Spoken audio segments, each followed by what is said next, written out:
여러분, 우리가 지금 현재 보고 있는 복음서는 적어도 3단계를 거쳐서 기록이 되었습니다. 앞에 한번 보실까요? 첫 번째 단계는 예수님이 최초로 이 아람어로, 예수님 당시가 사용했던 언어가 아람어예요. 최초에 예수님이 아람어로 제자들에게 말씀을 가르치게 됩니다. 이게 이제 첫 번째 단계예요. 그리고 두 번째 단계가 이 가르침을 받은 목격자들에 의해서 헬라어로 번역이 돼요.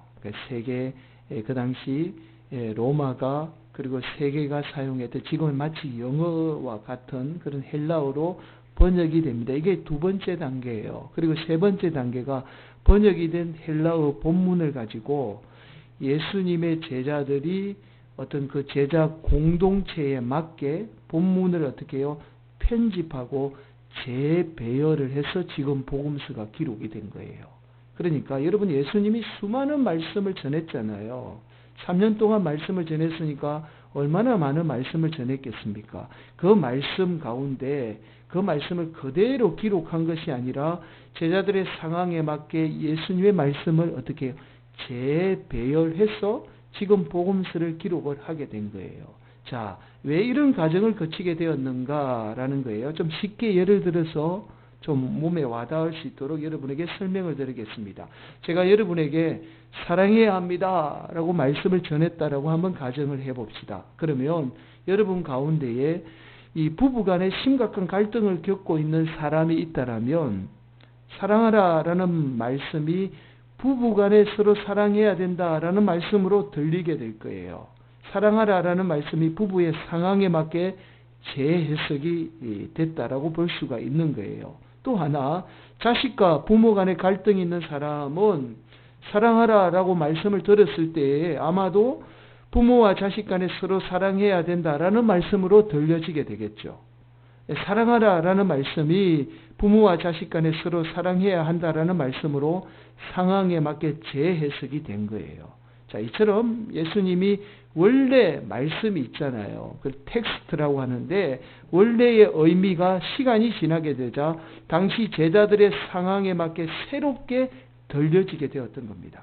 자, 그래서 우리가 성경을 볼 때에 원래 예수님이 말씀하신 텍스트가 너무 중요하죠? 텍스트가 중요하지만 제자들의 상황에 맞게 재해석된 말씀도 중요합니다. 이걸 이제 콘텍스트라고 해요. 정황, 상황이라고 이야기합니다. 그 상황도 중요하다라고 이야기를 해요. 왜냐하면 하나님이 제자들이 처해 있었던 이 상황을 통해서 말씀을 새롭게 역사하게 돼요. 그래서 상황을 알게 되면 왜 하나님이 수많은 예수님의 말씀 가운데 이 말씀을 통해서 역사하셨는지를 알게 돼요.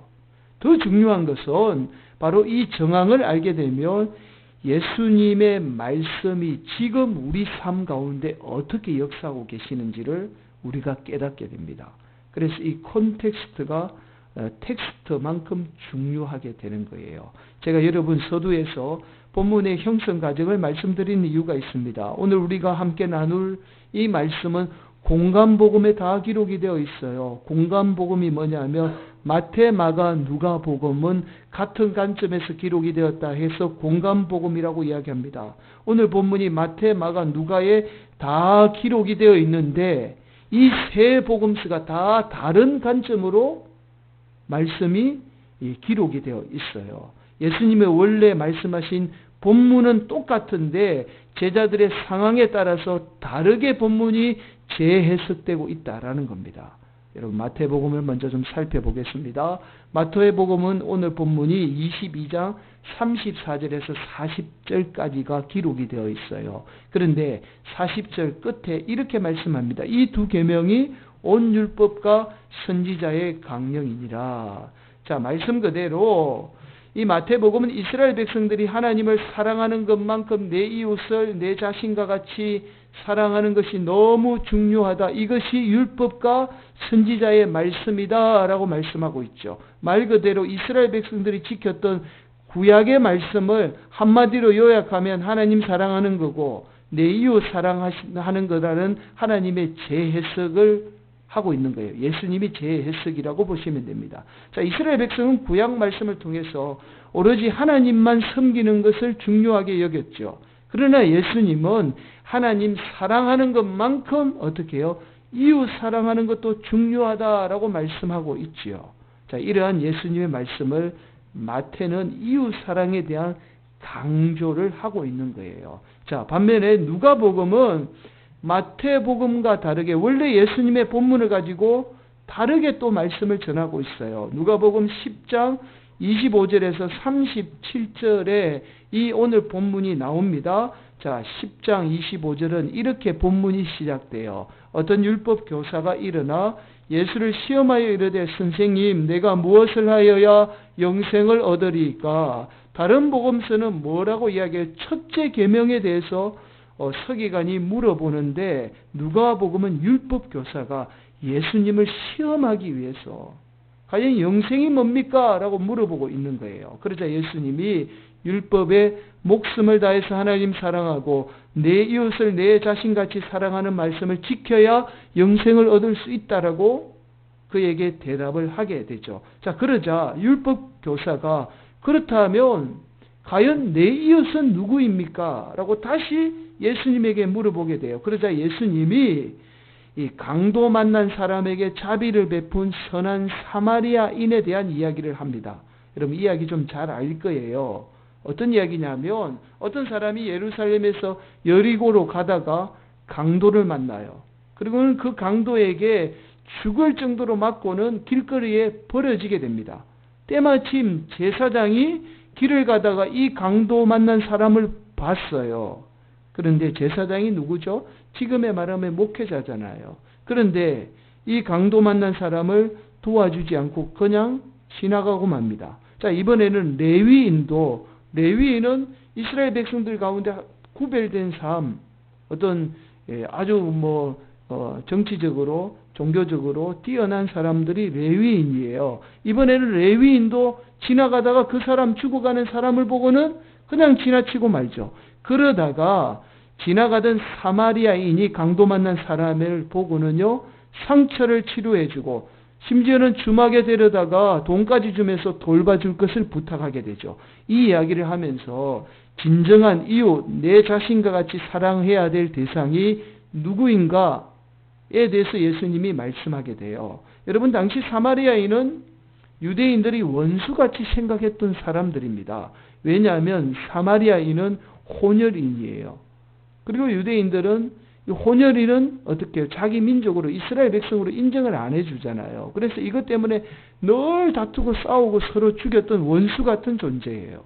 자, 이런 사마리아인에게 선한 사마리아인의 비유를 통해서 원수 같은 그들도 어떻게 해요? 예수님의 복음이 필요한 내 이웃이다라는 것을 증거하고 있는 거예요. 자, 누가가 이 복음서를 기록할 때에 누가 공동체, 누가 교회에 이 사마리아인의 문제가 아주 심각한 문제였거든요. 과연 저 사마리아인에게 복음을 전해야 되는가, 전하지 말아야 되는가라는 아주 심각한 문제에 교회가 봉착해 있었던 거예요. 그래서 예수님의 원래 본문, 하나님 사랑하고 내 이웃을 내 자신같이 사랑하는 그 말씀을 통해서 사마리아인도 내 이웃이다라는 것을 증거하고 있는 거예요.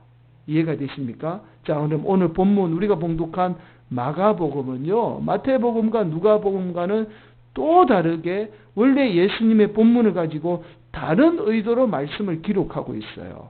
자, 서기관 중에 한 명이 예수님이 워낙 대답을 잘하는 것을 보고는 예수님께 나와 이렇게 물어봅니다. 모든 계명 중에 첫 번째 계명이 뭡니까? 그러자 예수님이 첫 번째 계명은 하나님 사랑하는 것이고 두 번째 계명은 내 이웃을 내 자신과 같이 사랑하는 것이다 라고 대답을 하게 돼요. 자, 오늘 본문에 나오는 첫 번째 계명은 이스라엘 백성들이 가장 소중하게 여겼던 말씀입니다. 이것을 흔히 세마라고 이야기해요. 세마는 어떤 뜻이냐면 히브리어로 들어라 라는 말입니다. 원래 이 세마 이스라엘로 시작되는 신명기 6장 4절 9절 말씀을 이야기합니다. 제가 한번 봉독해 볼까요? 앞에 있습니다.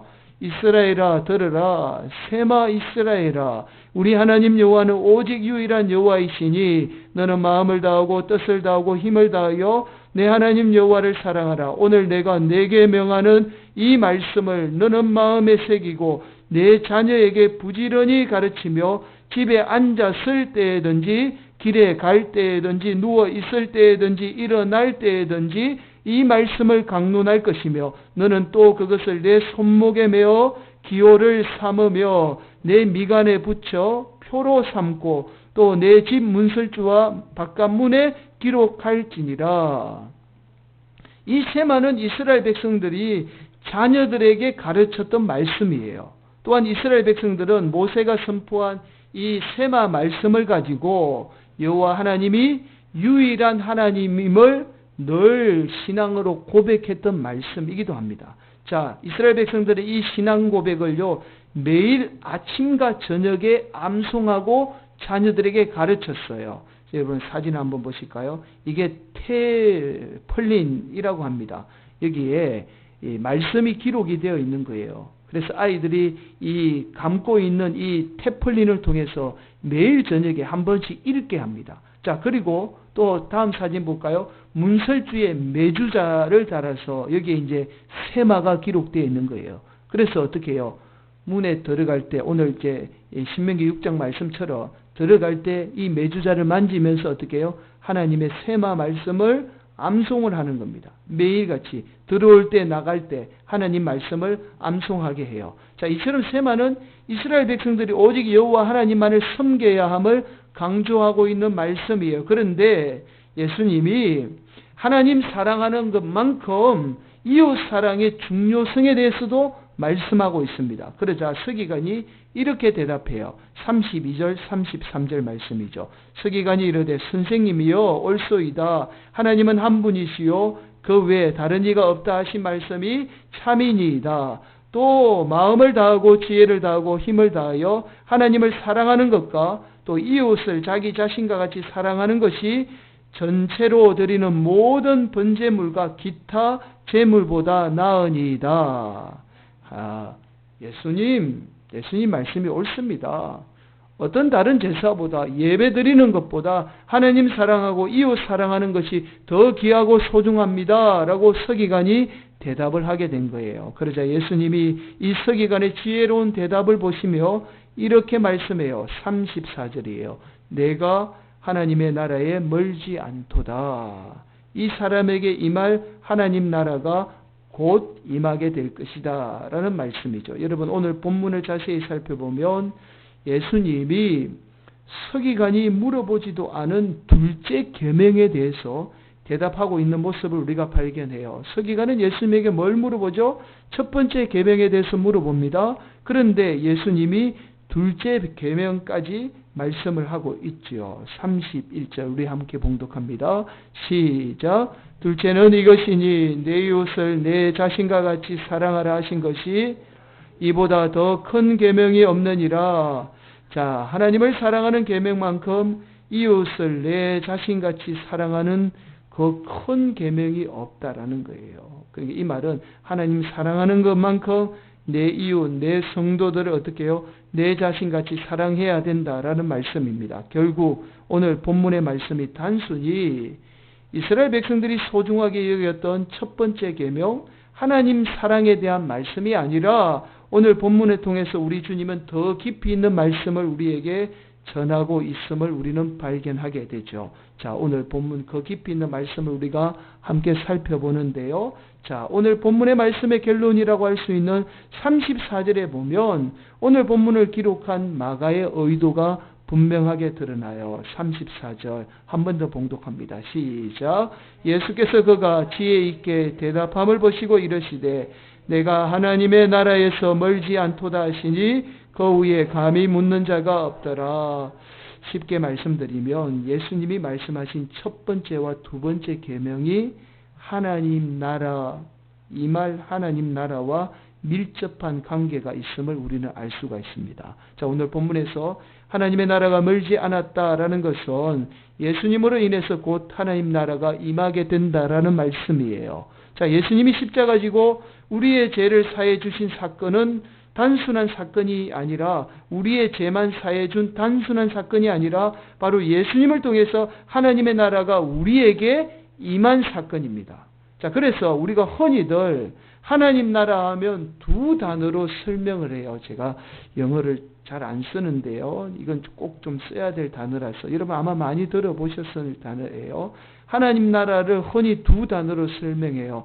already라고 해서 이미라는 단어, 그 다음에 not yet 이라고 해서 아직이라는 두 단어로 설명합니다. 이것은 어떤 의미냐면 예수님의 십자가 사건을 통해서 이미 하나님 나라는 우리에게 임했다라는 말씀이고요. 그러나 not yet, 아직 완성이 되지 않았다라는 거예요. 자, 어떤 의미냐면 예수님이 재림하는 그날에 하나님의 나라는 완전히 이루어진다라는 거예요. 그래서 not yet, 아직 완전하지는 않다라는 겁니다. 자, 그래서 누가복음 17장 21절에 이렇게 말씀해요. 또 여기 있다 저기 있다고도 못하리니 하나님 나라는 너희 안에 있느니라. 결국 예수님으로 말미암아 우리 안에 이미 하나님 나라는 임하게 되었다라는 거예요. 그래서 오늘 본문 말씀은 이스라엘 백성들이 생각했던 단순한 계명을 말씀하신 것이 아니라 하나님 나라를 이루어 가기 위해서 우리가 반드시 지켜야 될 계명을 예수님이 지금 말씀하고 있는 거예요. 자, 다시 말씀드리면 우리 안에 임한 하나님의 나라를 이루어 가기 위해서 첫째, 우리는 오직 유일하신 하나님을 사랑해야 한다라는 겁니다. 그래서 우리는 하나님으로부터 다스림을 받는 자, 하나님께 순종하는 자가 되어야 한다라는 거예요. 그리고 두 번째, 내 이웃을 내 자신과 같이 사랑해야 한다라는 겁니다. 이것이 우리 안에 임한 하나님의 나라를 이루어 가기 위해서 우리가 지켜야 할 계명이라는 거예요.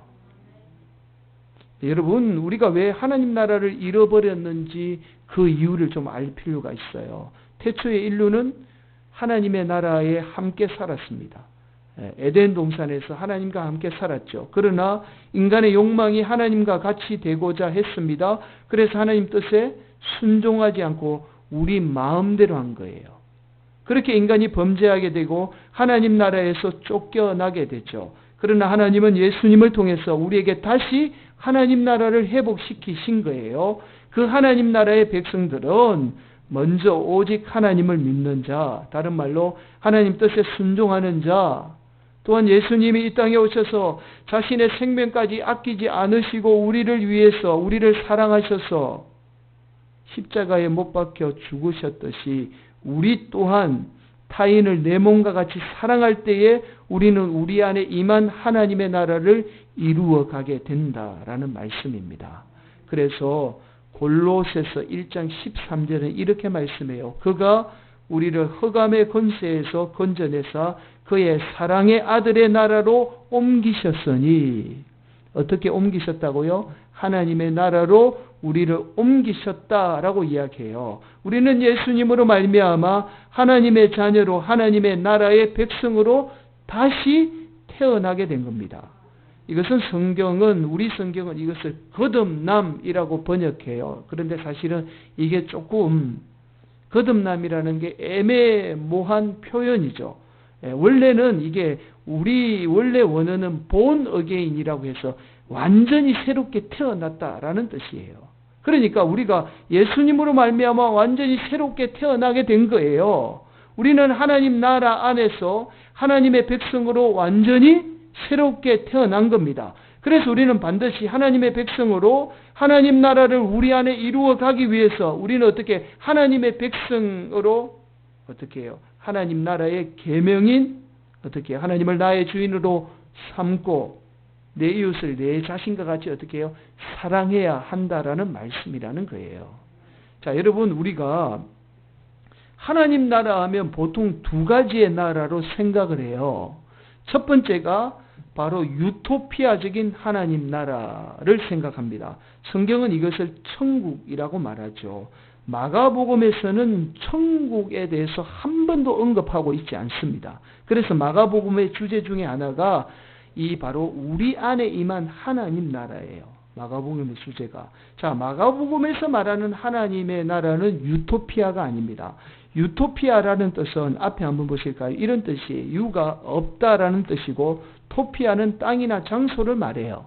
그러니까 이 땅에는 존재하지 않는 이 세계, 나라를 말할 때 유토피아라고 말합니다. 성경에서 말하는 천국은 이 땅에는 존재하지 않는 천국적 죽으면 가는 유토피아를 말하죠. 그러나 오늘 본문에서 말하는 하나님의 나라는 유토피아가 아니라 에우토피아라고 이야기해요. 이 에우라는 말이 무슨 말이냐면 좋은이라는 뜻이고 토피아가 땅, 장소를 말합니다. 자, 그래서 많은 성도들이 하나님 나라 하면 유토피아만을 생각해서 절대로 이 땅에는 임할 수 없는 나라라고 생각을 하죠.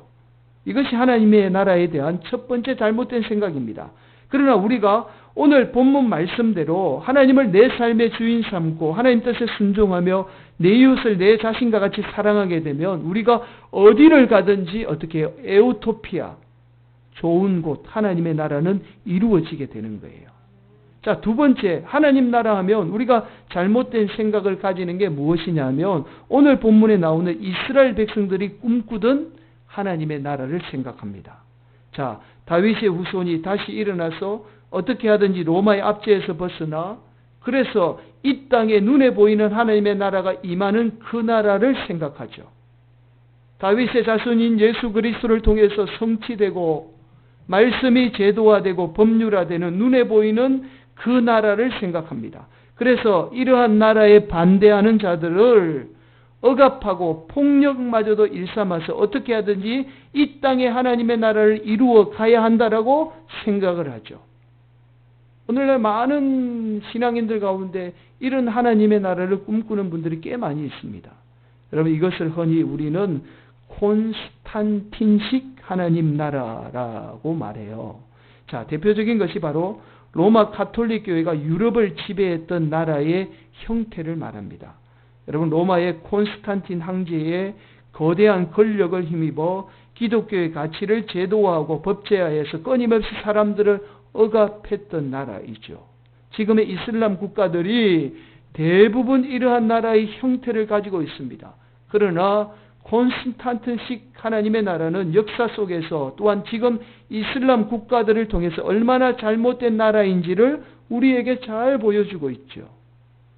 톰 라이트라는 신학자가 예수와 하나님의 승리라는 책에 이렇게 말해요.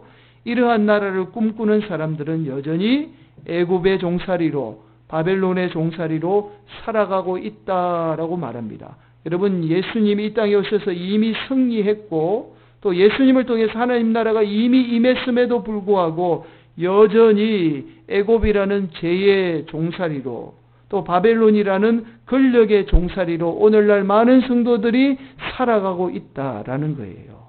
자, 그래서 스칸 맥나이트 목사님이 쓰신 하나님의 나라 비밀이라는 이 책에 보면 이런 말씀을 합니다. 앞에 한번 보실까요? 중요한 이야기예요. 한마디로 하나님 나라의 사명은 사랑이다. 곧 우리를 향한 하나님의 사랑, 하나님을 향한 우리의 사랑, 그리고 우리가 하나님의 사랑 안에서 다른 이들을 사랑하고 그들을 포용할 수 있게 하기 위해 성령을 통해서 우리 안으로 전해진 하나님의 사랑이다. 이러한 하나님의 나라의 사명이 곧 우리의 사명이다. 하나님의 사명이 누구의 사명이라고요? 우리의 사명이다.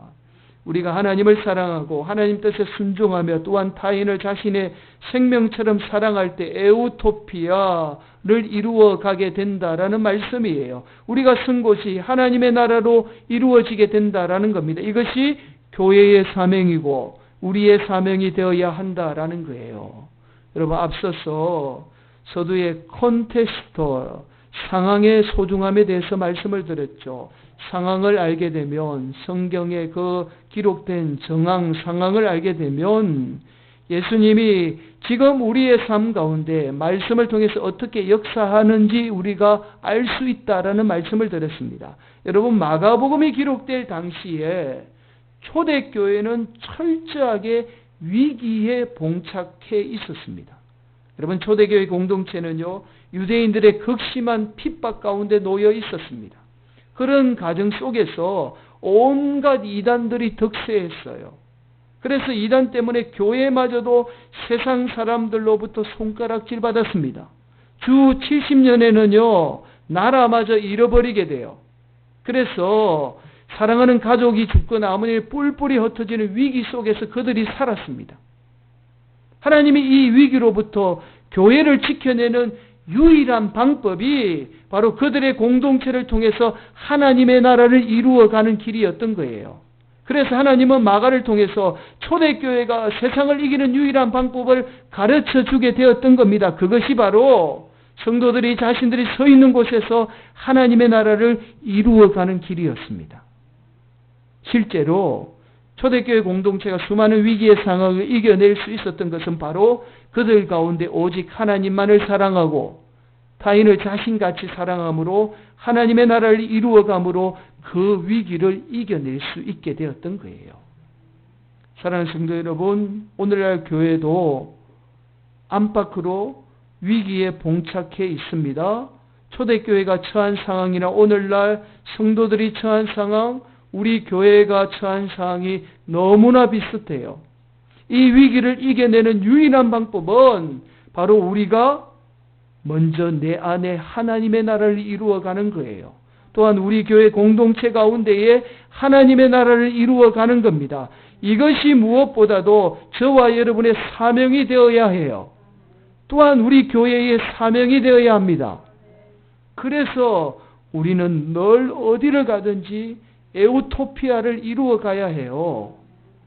지금 내가 선 곳이 하나님의 나라가 되어야 한다라는 겁니다. 그래서 오늘 본문을 통해서 이 마가를 통해서 하나님이 세상을 이겨나가는 방법, 하나님의 백성이 세상을 이겨나가는 방법, 그 계명에 대해서, 그 소중함에 대해서 우리에게 말씀하고 있는 거예요.